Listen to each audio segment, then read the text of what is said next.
So the Japanese finance minister says that crypto assets are a good part of a diversified portfolio.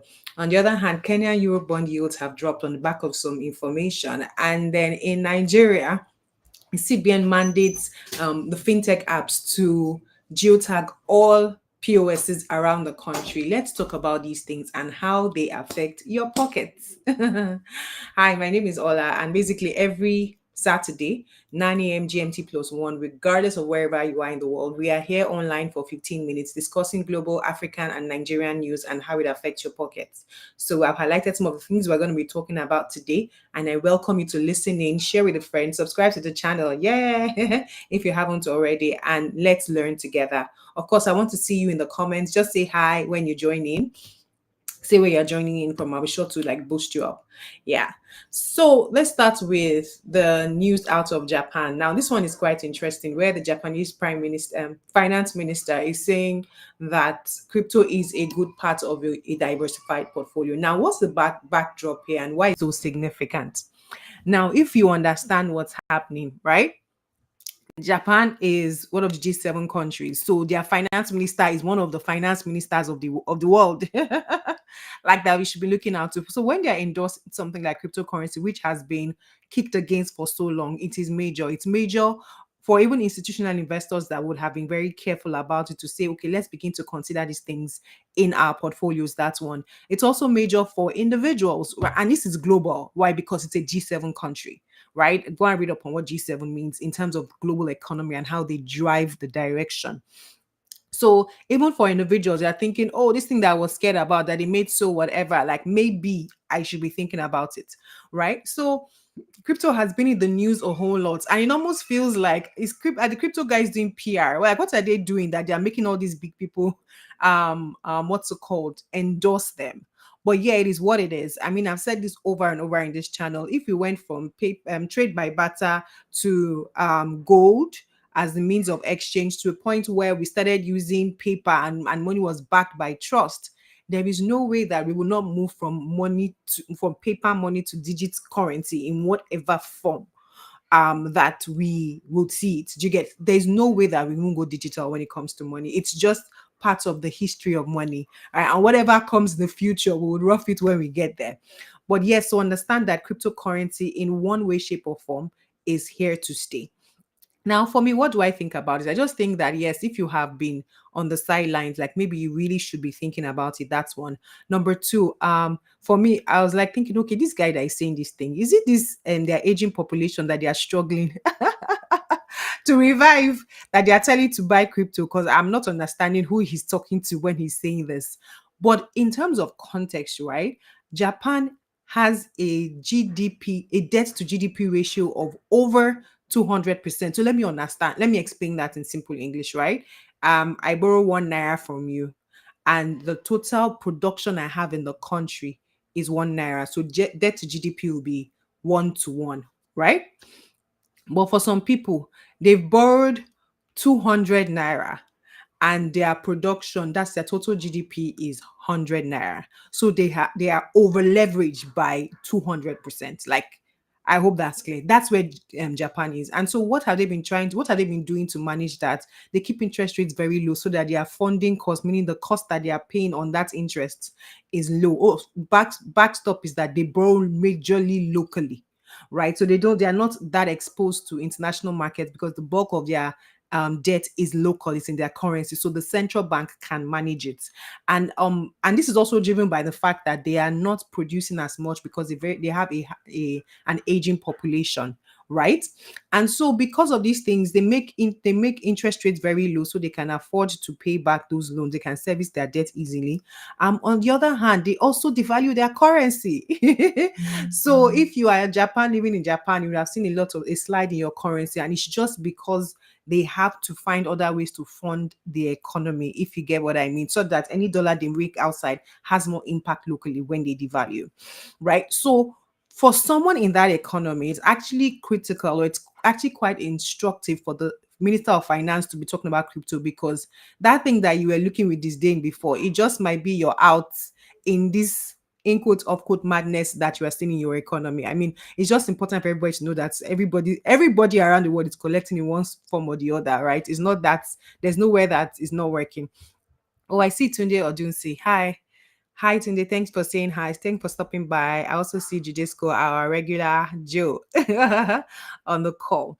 Right. So that's that. But I mean, the most important thing to highlight here is that this thing is a little suspect. Who are you telling to buy this crypto? And why are you telling them? Because it can't be your people as they are right now in that aging situation. But yeah, we move. The general idea is that crypto is here to stay. Let's just find a way to plug into it one way or another. Then in terms of African news, this one is just basically investment education, right? And just understanding what happens and why it happens. So the news is that Kenyan Eurobond yields dip on credit rating upgrade. So the first thing is, what's a credit rating? There are some companies that would have seen in the news: Fitch, Moody's, S&P. They are the three top rating agencies in the world. What do? They analyze companies, they analyze their financials, look at everything: leadership, corporate governance, sustainability, and then they give you a ranking, right? So if you are triple A, you're like top notch, pam, pam, pam. But if you are like triple C, you're like junk bond status, right? So depending on that rating, and so in fact, how does that rating pan out, right? When they rate you, they go you give them everything they ask for.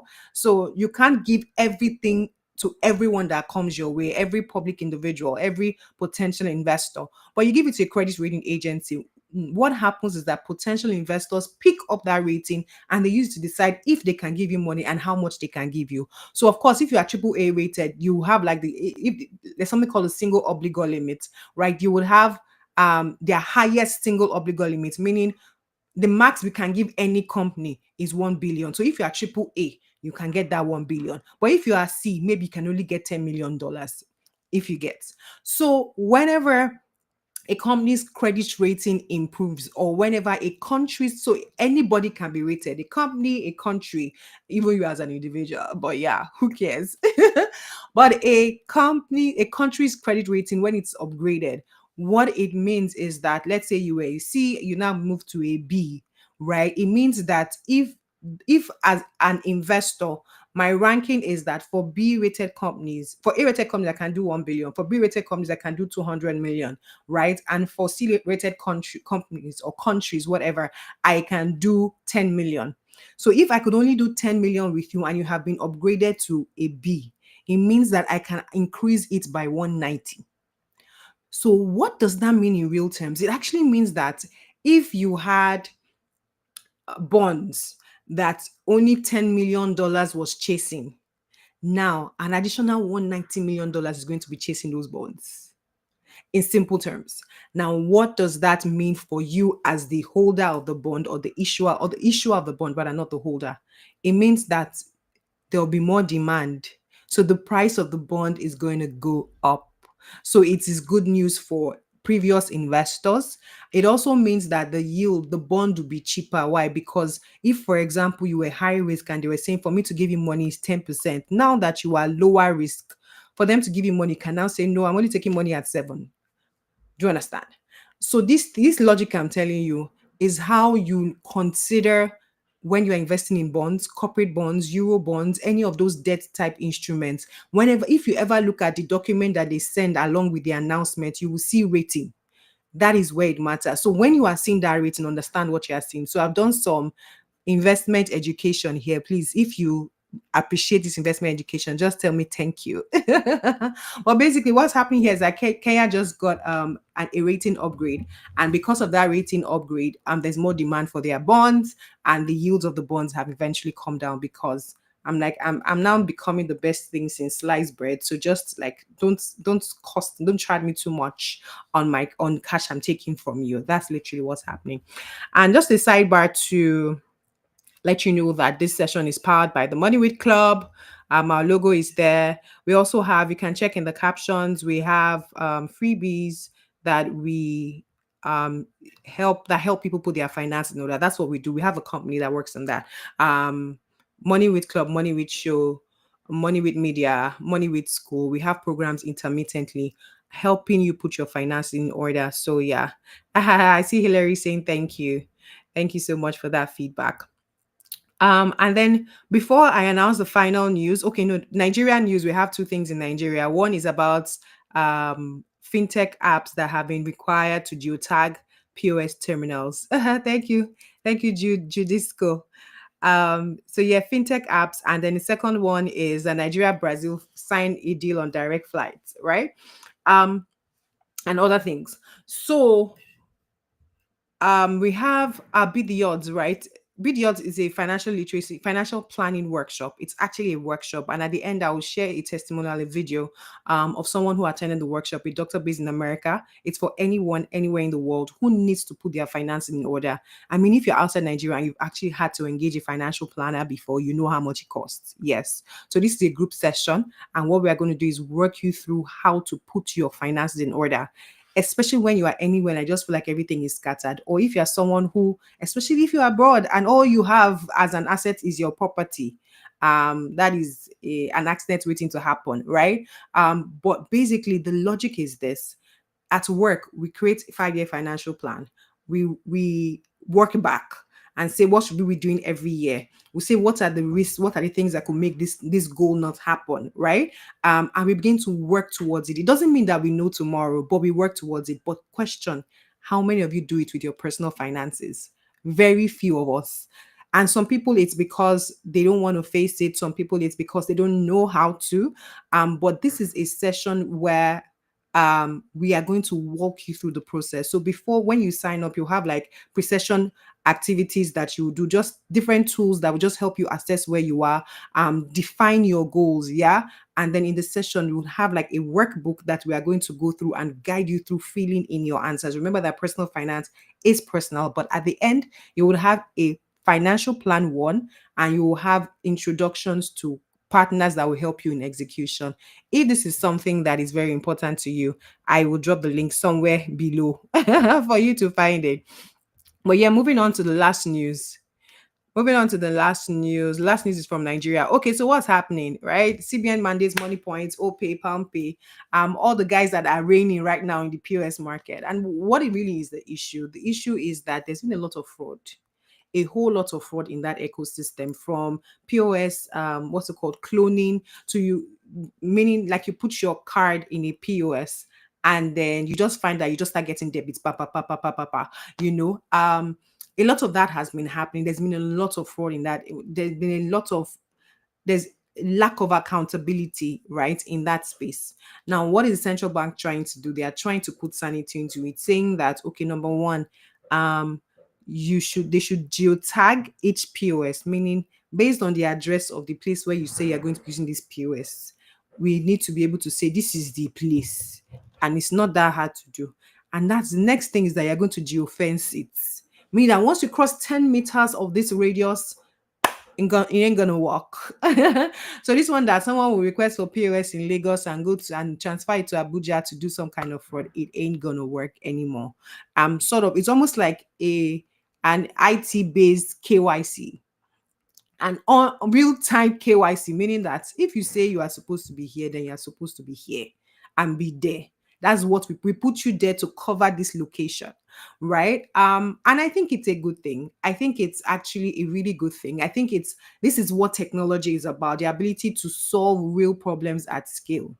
The only concern I have is the 60 days that they give them, right? I feel like for these things, they should always try to scale effect, like scale penetration, meaning if for example your goal is 1 million, they say there are 4 million POSs out there, right? So have a staggered approach, right? In the first 1 month you should have achieved 20%, right? In the next month you should have achieved this. So it's almost like you are staggering the adoption till you reach 100% completion, right? The fact is that those frauds have been happening.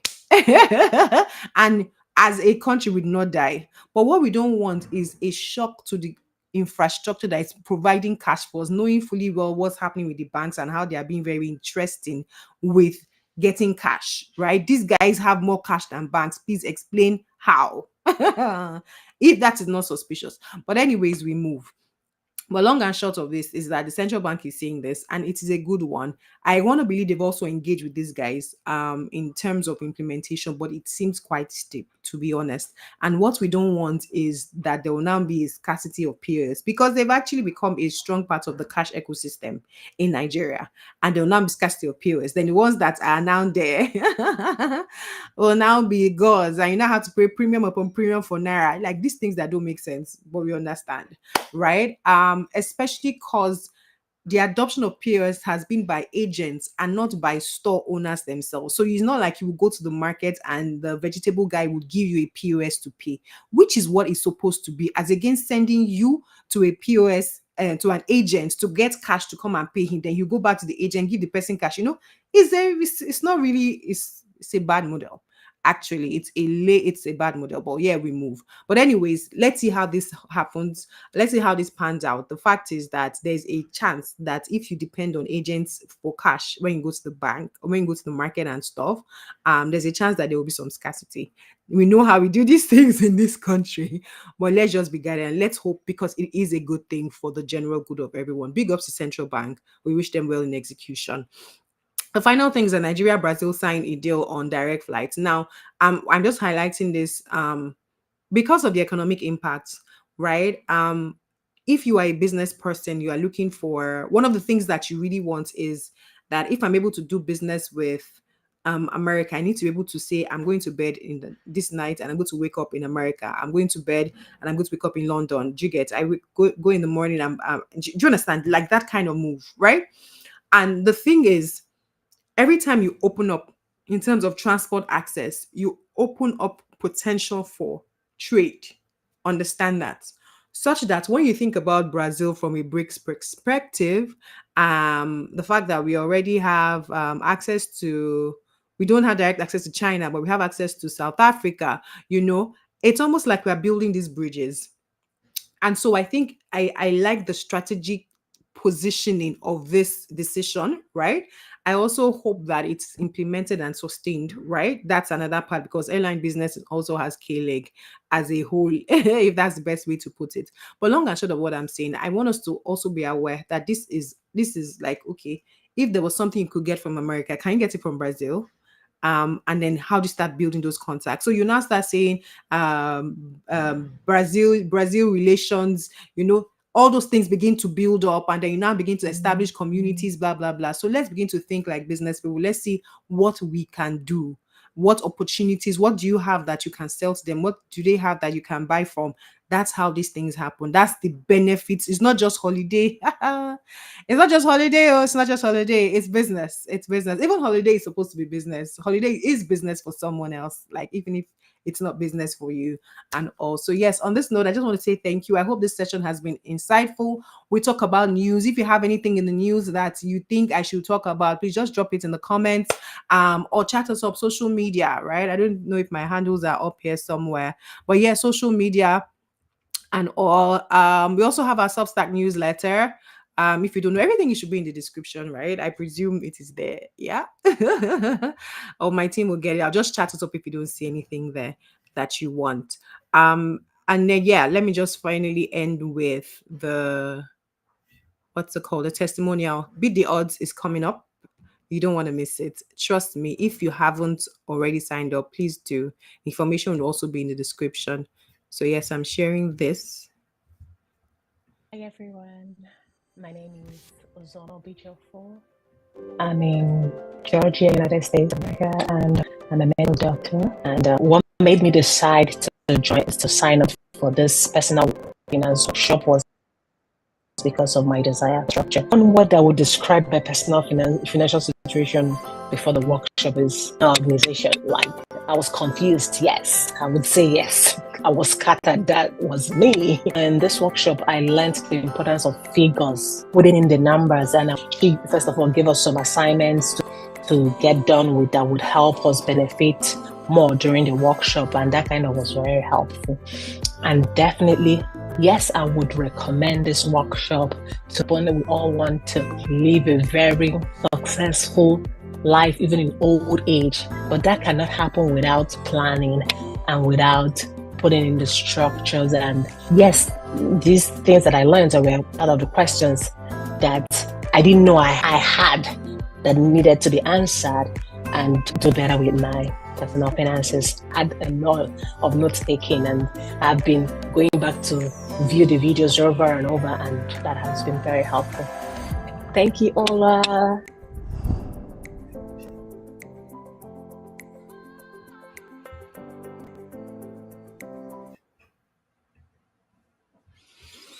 Bye.